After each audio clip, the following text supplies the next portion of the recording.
वही हजन नजर में शादी हो खतनो करी के घर में बुझला पटुआ लाग ए असो आस पास वही हजन नजर में शादी हो खतनो करी के घर में तोरा बियाह में पूरी चलाइब भेस बना के वेटर के जइबे जब जाए माल डाले तो तार कटब जनरेटर के जइबे जब जाए माल डाले तो तार कटब जनरेटर के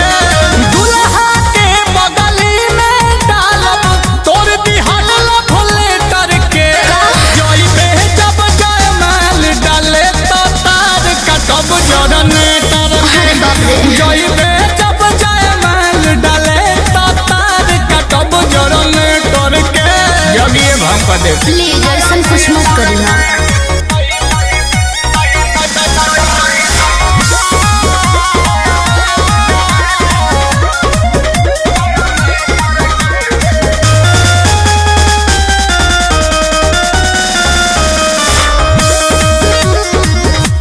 देख ली भाई तो नानी याद दिला दे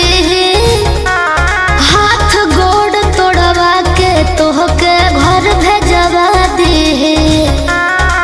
बुझला समस्या हो जाए हमारा सोझाऊ सरऊ तो मुहो ना खुली है अच्छा लाज ना होई जब के ताबे हमसे बोली है चुप रहा डीजे पर से गाड़ी दे हिट माइक छिनब ऑपरेटर के जाबे जब जाए माल डाले तो तार कटब जनरेटर के जइबे जब जाए माल डाले तो तार कटब जनरेटर के काहे पागल जैसे बतियाओ करो